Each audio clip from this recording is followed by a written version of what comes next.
Shalom, selamat hari Minggu Bapak Ibu Saudara dimanapun Bapak Ibu Saudara berada. Selamat beribadah dan Tuhan Yesus memberkati. Haleluya.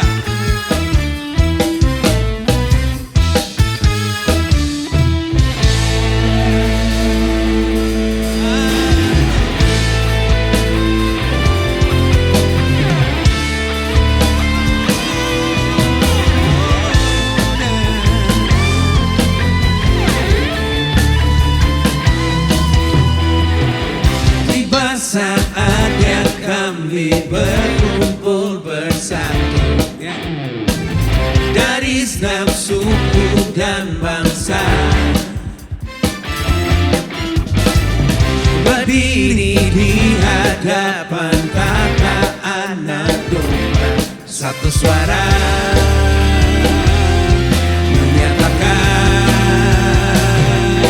keselamatan bagi Allah yang duduk dan bertata. Kami naikkan pada anak domba pujian dan kekuatan, hormat dan kekuasaan, kemuliaan bagi Dia selamanya.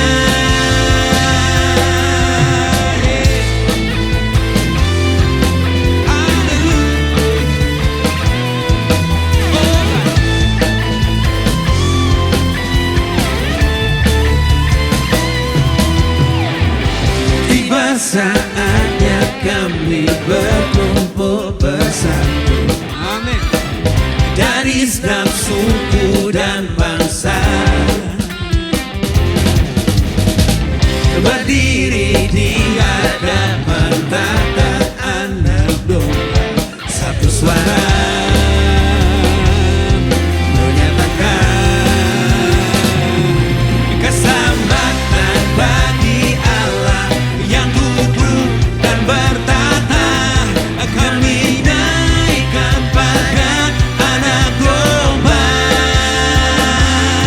pujian dan kekuatan, hormat dan kekuasaan, kemuliaan bagi Dia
kepadamu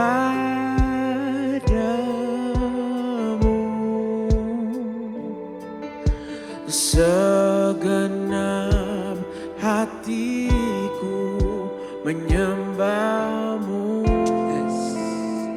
Amin, amin, amin. Oh, Seluruh hidupku memujimu,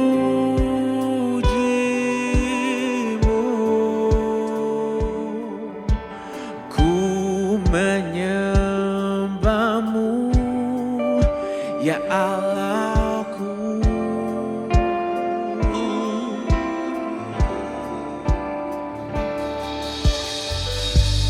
Ku berikan hatiku dan jiwaku, semuanya bagimu di dalam hidupku, di setiap waktu. Nyatakan jalanmu.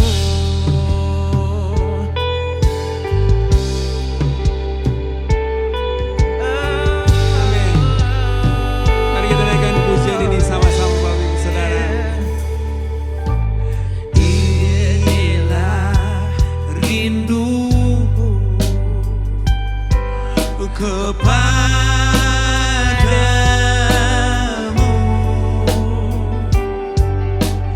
ku genap hatiku menyembahmu.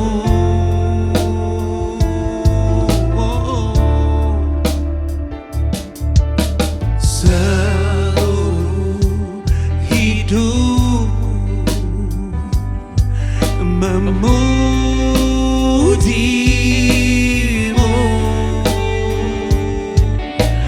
ku menyembahmu ya Allahku.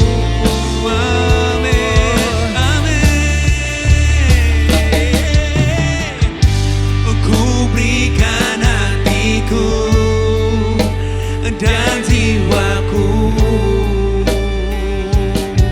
semuanya bagimu di dalam hidupku, di setiap waktu. Nyatakan jalanmu, ku berikan hatiku dan jiwaku,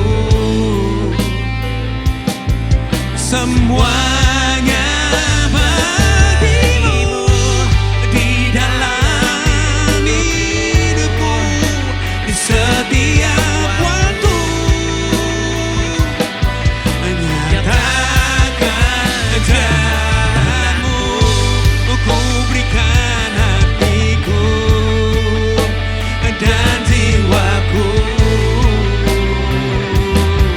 semuanya bagimu di dalam hidupku, di setiap waktu.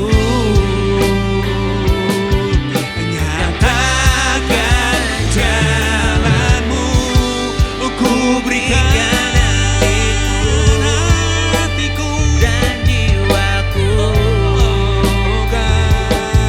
semuanya bagimu di dalam hidupku, di setiap waktu. Nyatakan jalanmu, oh God. Nyatakan jalanmu, amin. Nyatakan jalanmu.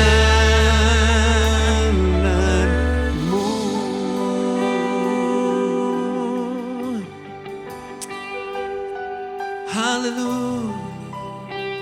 Nyatakan jalanmu, Tuhan. Nyatakan jalanmu. Oh, haleluya. Thank you. So mari dimanapun Bapak Ibu Saudara berada, mari angkat kedua tanganmu, kau mulai menyembah Tuhan. Katakan, Tuhan, inilah rinduku kepadamu. Segenap hatiku Tuhan, aku mau menyembah. Oh, thank you Lord God. Terima kasih Tuhan. Terima kasih Tuhan. Terima kasih Tuhan. Karena kami ada untuk menjadi penyembah-penyembah. Kami hidup untuk menyenangkan hati-Mu. Kami hidup Tuhan untuk memuji dan memuliakan nama-Mu. So mari anak-anak Tuhan dimanapun engkau berada, mulai engkau menyembah Tuhan. Naikkan ucapan syukur-Mu kepada Tuhan. We thank you. Kami naikkan syukur kami, pujian kami Tuhan. Kami naikkan sembah kami. Haleluya, haleluya Lord. We worship you God. We worship you.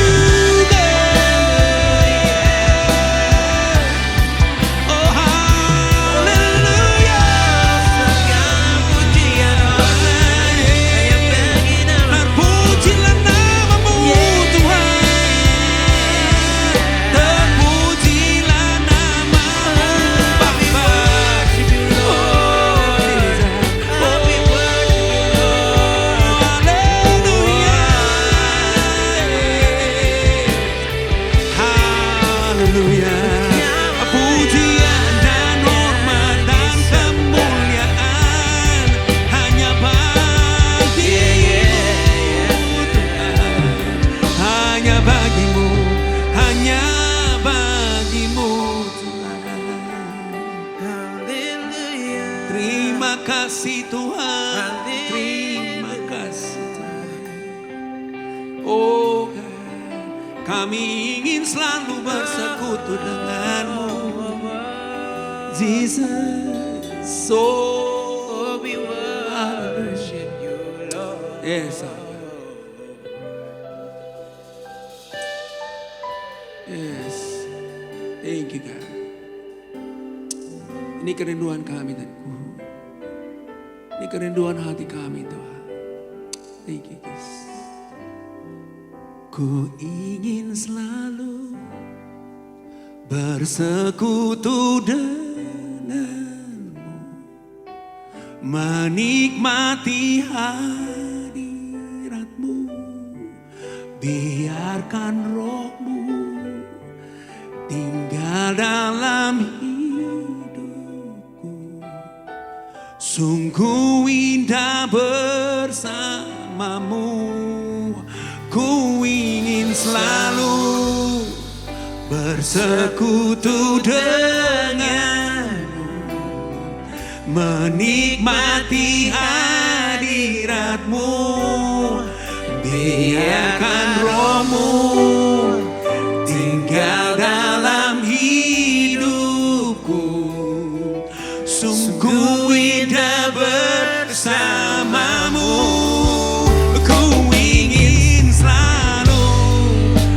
Bersekutu denganmu, menikmati hadiratmu, biarkan rohmu tinggal dalam hidupku. Sungguh indah bersamamu. Ku ingin selalu bersekutu denganmu, menikmati hadiratmu, biarkan rohmu tinggal dalam hidupku. Sungguh indah bersamamu. Ku ingin selalu bersekutu denganmu, menikmati hadiratmu, biarkan rohmu tinggal dalam hidupku. Sungguh indah bersamamu.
Pujian, hormat, kemuliaan hanya bagi nama-Mu Tuhan. Terima kasih Tuhan. Haleluya. Amin. Shalom, jemaat Tuhan yang dikasihi. Selamat hari Minggu, selamat beribadah pada hari ini. Bapak Ibu sekalian, mari kita lihat firman Tuhan dari teks kita, Lukas pasal yang ke-6 ayat 46 sampai dengan 49. Saya beri judul, Setelah Badai Menghantam. Ada seorang gembala, pendeta bernama Scott Willis beserta istrinya Janet, dan 6 anaknya dari 9. 6 anaknya ada di minivan. Mereka sedang dalam perjalanan menuju Wisconsin dari Chicago. Dan di dalam jalan tol, ya kita tahu kecepatannya pasti di atas kecepatan di Indonesia. Dan pada waktu mereka mengemudikan, tiba-tiba ada sebuah lempengan logam terlontar di jalan itu. Mereka tabrak. Dan kemudian lempengan itu terkena ke tangki bahan bakar mobil itu. Lalu mobil itu terjungkir berapa kali dan akhirnya mobil itu berubah menjadi seperti api yang besar sekali. Jadi seperti tungku api. Dan setelah Willis dan istrinya terjatuh keluar, terloncar gitu. Anak-anaknya itu terperangkap, 6 orang anaknya terperangkap. Dan jerit-jerit nggak bisa keluar. Istrinya hanya bisa bilang, oh tidak, anakku. Akhirnya mereka pingsan dan setelah dibawa masih dengan luka-luka verban. Lalu mereka harus memberikan sebuah konferensi pers. Dan luar biasanya, Scott Willis serta istrinya yang hadir, yang baru saja kehilangan 6 anaknya. Dan di tengah-tengah sakitnya itu, mereka diwawancarai dan suaminya bilang begini kepada khalayak, kepada wartawan, dan kepada istrinya. Dan dia mengatakan kepada istrinya pertama di depan wartawan, Janet, untuk inilah kita dipersiapkan Tuhan. Wow, waktu saya baca ini dan saya merenungkan, saya bilang, untuk inilah kita dipersiapkan Tuhan. Ya memang disayangkan anak-anak kita begitu cepat kembali ke rumah Bapa. Dan dia betul, saudara. Di dalam perawatan mereka di rumah sakit, suami istri ini dirawat di satu kamar yang sama. Dan mereka saling menguatkan. Dan kemudian mereka menyaksikan di video tayangan bagaimana anak-anak mereka sampai dikebumikan dan seterusnya. Dan mereka melewati keadaan yang begitu sulit itu. Tapi mereka sambil membaca firman Tuhan. Kesaksian yang hidup dari keluarga pendeta ini sungguh menggugah hati, tetapi sekaligus memberikan satu dorongan semangat kepada kita. Lebih lanjut, Pastor Scott mengatakan, aku tahu Tuhan Allah memiliki rencana dan dia memiliki alasan kenapa dia ambil anak saya dengan begitu cepat. Kami tahu Tuhan yang memberi, Tuhan yang kembalikan mengambil. Mereka semua, termasuk kami ini adalah milik Tuhan. Anak-anak kami milik Tuhan. Saudara, badai menghantam keluarga Scott dan Janet. Seakan-akan air yang meluap, banjir yang menggoncang semua. Tetapi rumah mereka tetap kokoh. Rumah rohani mereka tetap kokoh. Dan inilah alasan dunia menyaksikan bagaimana anak-anak Tuhan yang hidupnya dibangun di atas firman Allah melewati sebuah badai yang tidak mudah. Mungkin beberapa di antara saudara kehilangan keluarga. Ada yang lebih dari satu di dalam pandemik ini. Ada yang anak-anaknya kehilangan orang tuanya sekaligus. Saya punya seorang yang saya muridkan, baru kehilangan adiknya. Dan 2 bulan kemudian kehilangan mamanya. Dan dua-duanya adalah orang yang begitu dia kasih dan sangat dekat sama dia. Tidak mudah. Kita berharap kita yang mengebumikan anak atau orang tua kita. Tetapi bagaimana bila orang tua yang harus memakamkan anaknya? Saudara, tidak ada jaminan bahwa anak-anak Tuhan tidak terlepas dari badai dan goncangan termasuk kematian. Tapi di sini ada satu implikasi yang sangat jelas sekali. Ketika Tuhan Yesus mulai khotbah ini dengan mengatakan, "Mengapa engkau berseru kepadaku Tuhan, Tuhan? Padahal kamu tidak melakukan apa yang aku katakan." Tuhan berbicara di sini kepada murid-muridnya. Jadi ini bukan pengajaran kepada khalayak, tetapi ini kepada orang yang sudah memutuskan untuk mengikut Tuhan, memutuskan untuk mengasihi Tuhan, memutuskan untuk mengiring Yesus berapapun harganya. Sebuah loyalitas yang tidak biasa. Dan kita semua ketika kita diselamatkan, kita dipanggil untuk sebuah loyalitas yang tunggal, yaitu kepada Yesus semata-mata.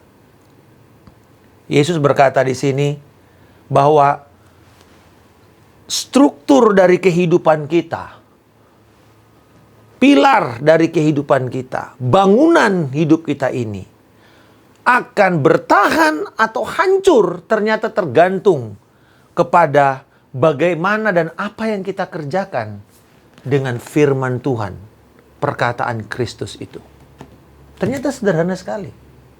Jatuh bangunnya, kuat atau robohnya, rapuhnya, struktur hidup kita tergantung bagaimana kita merespon firman. Bukan banyak atau sedikit firman yang kita terima. Karena di situasi pandemik ini, satu hari saudara bisa dengar 10 khotbah. Tetapi itu tidak menjamin kita menjadi lebih kuat. Apa yang membuat kita lebih kuat? Bagaimana? Nah, di sini menarik ya, di ayat 47.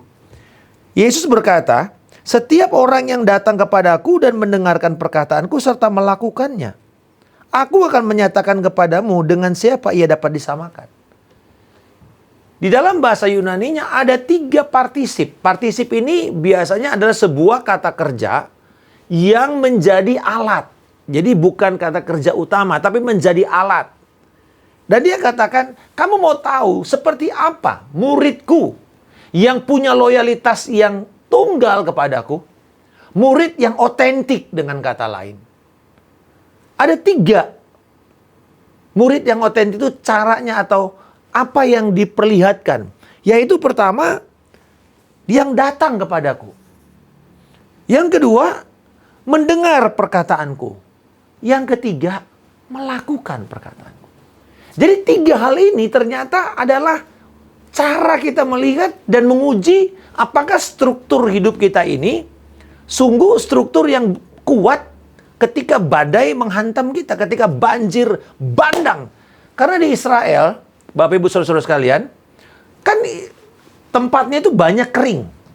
Tetapi ketika ada musim banjir atau musim hujan datang, itu bukit-bukit yang kelihatannya kering itu tiba-tiba bisa melonjak dengan penuh air yang datang meluap seperti banjir bandang dan membawa batu-batu, membawa lumpur, dan itu seperti kalau kita di Gunung Merapi itu kan banjir lahar itu juga lebih ditakutkan. Ya, orang takut dengan gempa bumi atau gunung meletus, tapi mereka juga lebih takut dengan banjir lahar dingin, karena banjir lahar dingin itu akan membawa batu-batu besar dan itu akan menghancurkan apa saja yang ada di depan mereka. Jadi bayangkan saudara, kalau rumah-rumah yang ada di Israel itu sekalipun ada di atas gunung-gunung, tapi ketika lewat banjir ini goncang juga saudara. Dan itu kalau nggak kuat hancur. Di sini mari kita lihat bagaimana sama seperti pastor atau pendeta Scott dan Jane Janet Willis ini bertahan, mari kita lihat apa yang mereka punya dan apa yang dikatakan di Alkitab yang menjadi pembelajaran kita pada hari ini. Ini yang saya sebut sebagai authentic discipleship. Sebuah pemuritan yang otentik itu seperti apa? Yang pertama dikatakan, datang. Pemuritan yang sejati itu dimulai dengan seseorang datang kepada Kristus. Datang karena dia merespon panggilan Allah. Datang karena mereka mendengar firman Tuhan. Datang karena Yesus memanggil mereka. Ikutlah aku. Saudara-saudara, datang. Keluar dari kumpulan banyak orang. Dan mendekat kepada Tuhan. Yang kedua, di situ bukan cuma datang, tetapi dikatakan mendengar. Nah, di sini orang yang mendengar adalah orang yang membawa perbedaan. Bagaimana cara mereka mendengar akan menentukan bagaimana mereka kuat atau goyah di dalam pergumulan-pergumulan kehidupan mereka. Dan untuk kita bisa mendengar dengan baik, karena di Alkitab, kata mendengar ini melekat dengan taat. Nggak bisa kita cuma mendengar lalu nggak bikin apa-apa. Nah, untuk itu, kita mesti pertama melakukan, yang pertama itu adalah mendengar dengan seksama. Kalau di dalam bahasa Inggris, kita tahu ada hearing and listening. Nah, kalau hearing di sini, kita mungkin cuma sekedar dengar-dengar. Tapi kalau listening, kita mesti pelan-pelan mendengar dengan cermat. Jadi, perlu ada satu keterampilan kita mendengar. Karena apa? Di dunia sekarang ini, di keadaan sekarang ini, waduh, begitu banyak kata-kata itu yang beredar di dunia ini, baik di dunia maya, baik di dunia yang dibicarakan, apa saja. Kita buka YouTube, kita buka apa, kata-kata itu keluar semua. Sekarang ada video, ada reels, sehingga semua kita bisa melihat kata-kata. TikTok, ada kata-kata semuanya. Nah, saudara-saudara, tetapi seringkali kita juga menjadi orang yang karena begitu banyak kata-kata itu, kita gampang menjadi orang yang terganggu atau distracted. Orang yang nggak bisa konsentrasi dengan baik. Ini persoalan banyak anak-anak muda sekarang. Mereka nggak bisa duduk diam dan konsentrasi. Dengan kondisi belajar secara daring seperti ini, akan memperlihatkan bahwa mereka sulit untuk punya kemampuan melihat atau mendengar dengan baik. Lihat concentration span atau kemampuan konsentrasi jemaat sangat rendah sekarang ini untuk belajar, untuk mendengar firman. Mendengar juga terkait dengan berdoa. Ya, kita datang untuk mendengar, kita datang untuk bekerja di dalam mendengar ini, dan kita perlu berdoa di sini. Itu sebabnya sangat fundamental sekali. Dan juga mendengar di sini melibatkan refleksi dan aplikasi. Nah, ini apalagi lebih jarang lagi orang Kristen mau memikirkan ini. Yaitu kalau kita sudah dengar firman, berapa di antara kita jujur, Bapak Ibu Saudara sekalian? Termasuk saya, pertanyaan ini ada. Ketika kita mendengar sebuah khotbah di YouTube atau di daring lain, platform lain, apakah kita sungguh-sungguh setelah pulang kita dengar, kita renungkan, kita refleksikan? Ketika kita membaca sebuah renungan yang kita terima di WA group, apakah kita benar-benar merenungkan, mengaplikasi, atau sebentar-sebentar lalu kemudian jawab dengan polite lalu buang? Apakah kita berpikir untuk mengaplikasikan? Karena ini akan menentukan nanti kemampuan untuk membedakan. Dan orang dewasa rohani bukan dilihat dari kemampuan membedakan yang benar dan yang salah, tapi yang benar dan hampir benar. Tipis sekali. Justru disitulah kemampuan seorang Kristen dewasa. Dan yang ketiga, yang terakhir adalah bukan cuma orang itu datang pada Yesus, bukan cuma dia mendengar, tapi dia menjadi pelaku. Ini aspek pemuritan yang paling penting dan final, yaitu apa? Mendengar. Karena ini kemudian yang menentukan berhasil atau tidaknya. Ada seorang anak muda Korea, dia jauh-jauh pergi ke rumah seorang misionaris untuk belajar tentang Kristus. Lalu kemudian setelah diajar dan diajar untuk merenungkan firman, Tapi dia bilang gini, Pak Pendeta, saya kok bolak-balik lupa ya firman yang kita sudah hafal ya. Gimana dong caranya?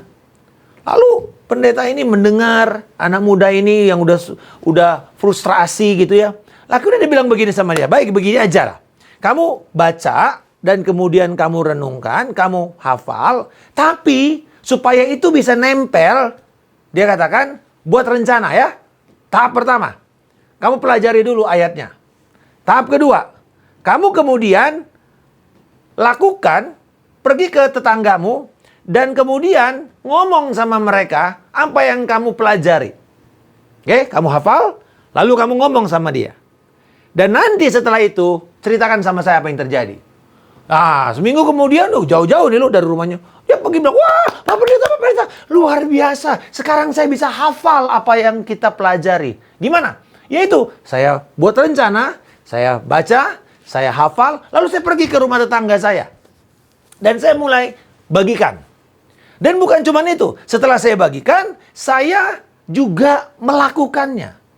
Jadi saya kerjakan, kemudian saya praktek, dan kemudian saya ketemu orang, saya bagikan. Ini yang namanya retention program. Bagaimana kita mempertahankan apa yang kita pelajari, itu bukan apa? Bukan cuma dipelajari di sini, tapi dipelajari, masuk ke dalam intelektual kita, dikerjakan dengan motorik kita, tapi juga kita bagikan. Nah, baru dia nempel, baru dia tinggal menjadi sebuah harta yang baik. Saya percaya bahwa Bapak Ibu Saudara sekalian, di sini Yesus sedang memanggil kita. Memanggil untuk apa? Memanggil untuk memiliki kasih yang kekal, peduli dengan orang. Memanggil untuk kita bahkan memiliki rahmat yang kekal. Apa itu rahmat yang kekal, Pak? Terhadap orang yang menghakimi, terhadap orang yang membenci, dikatakan jangan hakimi, jangan membenci, ampuni orang yang layak untuk mendapat pengampunan. Karena ayat-ayat sebelumnya sangat berbicara mengenai bagaimana kita memiliki kasih yang kekal, rahmat yang kekal, bahkan juga kemampuan membedakan yang kekal dalam ayat 43 dan 45, yaitu bagaimana kita merangkul setiap orang-orang yang kelihatannya marah sama kita. Tetapi kita bisa mengatakan bahwa Tuhan, aku tahu kalau orang itu dari mana benar apa tidak tergantung dari buahnya. Apa buah yang dia keluarkan? Jadi kita juga nggak sembarang menghakimi orang, saudara. Yesus sendiri mengatakan bahwa dari buahnya engkau akan tahu apakah orang itu sungguh-sungguh atau tidak.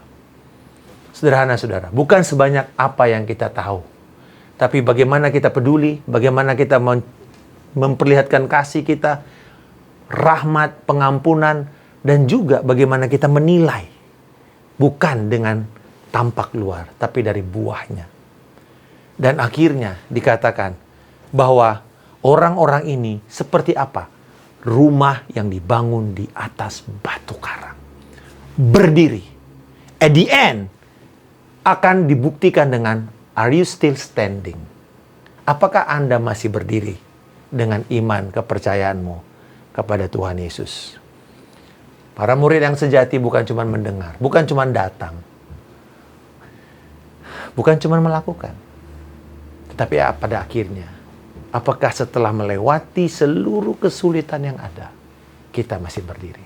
Saya percaya Bapak Ibu Saudara sekalian, badai pandemik ini sudah mulai melandai. Dan kita akan lihat berapa yang masih sungguh-sungguh bersemangat untuk melakukan firman Tuhan. Bersemangat untuk datang hari Minggu menyembah Tuhan. Bersemangat untuk beribadah. Sekalipun masih online. Tapi saya percaya bahwa hal yang baru sedang datang. Angin yang segar. Di tengah-tengah keadaan kering, Tuhan sedang memberikan kepada kita sebuah perubahan besar. Anugerah yang melimpah sedang dicurahkan. Sebelum saya mempersiapkan firman ini, saya berdoa dan Roh Kudus mengingatkan saya tentang Elia yang setelah 3,5 tahun mengalami kekeringan Israel. Lalu setelah dia menghakimi dengan kontes antara imam-imam atau nabi-nabi palsu dari Baal. 450 orang melawan Elia sendirian. Dan kita tahu di tengah-tengah masa sulit, Elia meminta umat Tuhan untuk berkorban. Mencurahkan air yang begitu banyak. Itu kan hal yang mahal. Tapi mereka belajar memberi, berkorban. Dan akhirnya ketika mereka lihat Tuhan bekerja, wah, mereka luar biasa. Dan terjadi pertobatan. Terjadi penghakiman. Tetapi apakah berhenti di situ? Tidak. Kemudian Elia sadar. Waktunya sudah genap. 3,5 tahun penghakiman Allah berhenti. Dan dia naik ke puncak gunung. Dan dia mulai berdoa. Dan dia berkata kepada bujangnya, nanti kamu lihat awannya seperti apa. Dan dia mulai berdoa. Dia mulai berdoa. Alkitab berkata 7 kali dia berdoa. 7 kali dia lihat sudah gimana. Oh, awannya masih segenggaman. Dia doa lagi. Dia doa lagi. Dia doa lagi. Sampai awan itu mulai menjadi awan gelap. Dan kemudian Elia mengatakan, sekarang turun kamu ke bawah. Katakan kepada raja. Padahal raja itu raja yang jahat dan Ahab. Bilang sama dia, hujan akan datang. Kamu segera pergi. Pergi ke istana yang ada di Israel. Saudara-saudara, saya percaya kita memerlukan sebuah ketekunan untuk terus berdoa dan menantikan Tuhan. Awan itu masih sekepal tangan. Tapi saudara akan lihat sebentar lagi awan itu menjadi awan hitam dan akan menjadi awan hujan. Dan hujan yang menjadi awal musim akan turun dan menandai Tuhan sedang membawa pemulihan. Saudara-saudara, hari ini ada kabar baik. Yesus berkata, ya, kalau engkau mau melihat, tetap berdiri sekalipun ada badai, engkau datang pada Yesus. Engkau mendengar dan latih pendengaranmu. Latih indera kepekaan rohanimu. Dan juga lakukan firman itu. Tetapi saya percaya, pada waktu kita melakukan, seringkali kita merasa bilang, Tuhan kapan? Berapa lama lagi? Satu hal yang kita perlu lakukan, bertekun dan bertekun. 7 menandakan atau menggambarkan sebuah kesempurnaan, completeness. Dan pada waktu kita berdoa until it complete, sampai itu genap, Tuhan mencurahkan kuasanya. Jemaat Tuhan yang dikasihi, hari ini kabar baik. Bila saudara merasa sudah hampir menyerah, kembali datang kepada Yesus. Kembali serius untuk mendengar firman. Ketika engkau merasa setelah COVID ini, kok bangunan rumah saya, bangunan hidup saya porak-poranda, mari kita mulai cek dasar-dasar, struktur-struktur hidup kita. Dan kembali menguatkan, bertobat, kembali kepada Tuhan. Mungkin kita selama ini hanya sekedar mendengar atau sekenanya saja mendengar Tuhan, atau melakukan, atau terlibat, atau bahkan sudah tidak peduli lagi. Hari ini ada kabar baik. Kembali kepada Yesus. Belajar mendengar lagi. Minta kepekaan sama Tuhan. Dan bila saudara mengatakan, Tuhan, terima kasih. Hampir 2 tahun ini Tuhan, anugerah-Mu menyertaiku. Tapi Tuhan, kapan? Berapa lama lagi? Nah, maka mintalah kepada Tuhan satu ketekunan untuk kita berdoa sampai waktunya genap. Dan kita akan melihat sebuah musim yang baru Tuhan siapkan. Dan itu lebih besar daripada sebelumnya. Bapa di surga, kami mengucap syukur. Kami mau bertobat. Bila kami tidak peduli, kami tidak pernah mau lagi datang pada Engkau. Kami sudah merasa enak dengan keadaan ini. Karena kami tahu bahwa oke, tapi Tuhan kami sadar. Kami tidak lagi mendengar dengan baik. Kami tidak lagi melatih pendengaran rohani kami. Ampuni kami, bila kami juga tidak melakukan lagi firman-Mu dengan benar dan dengan serius. Tuhan Yesus, biarkanlah hari ini Engkau kembalikan, Engkau kobarkan, Engkau bakar kembali semangat rohani kami. Tapi Tuhan juga, Tuhan, kami minta kesabaran dan ketekunan, keteguhan hati untuk melihat hujan pada awal musim akan turun dan menyemai tanah-tanah untuk kemudian siap menerima taburan benih dan tumbuh menjadi sebuah tuayan. Terima kasih Bapa. Biarlah kami terus melihat dan pada waktu genap kami tidak akan lengah, tapi kami sudah merespon dengan baik dan hasilnya membawa kemuliaan. Di dalam nama Tuhan Yesus Kristus kami telah berdoa. Haleluya. Saudara-saudara, marilah kita pulang dan lanjutkan karya keselamatan Kristus ini. Membawa kabar baik, berita Injil kepada semua orang yang kau temui. Dan melihat kasih karunia Tuhan dicurahkan dalam hidupmu. Terimalah pernyataan berkat dari Tuhan Yesus Kristus.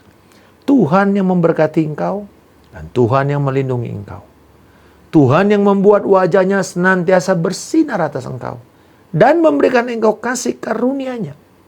Tangannya ada di atas kepalamu dan menjaminkan kemenangan dalam hidupmu. Tuhan menghadapkan wajahnya dan memberikan engkau kasih karunia-Nya. Dan menjawab setiap doa permohonan yang kau naikkan seturut dengan firman dan iman. Dan memberikan engkau damai sejahtera yang melampaui segala akal dan pikiran. Kebenaran, sukacita, dan damai sejahtera oleh Roh Kudus penuh dan melimpah dalam hidupmu. Kasih karunia daripada Allah Bapa. Cinta kasih daripada Tuhan kita Yesus Kristus. Persekutuan yang indah, erat dan manis dengan Roh Kudus menyertai engkau dari sekarang sampai Yesus Kristus datang untuk kedua kalinya. Di dalam nama Tuhan Yesus Kristus kami telah berdoa dan mengucap syukur. Haleluya. Amin. Tuhan memberkati. Selamat beribadah. Selamat hari Minggu.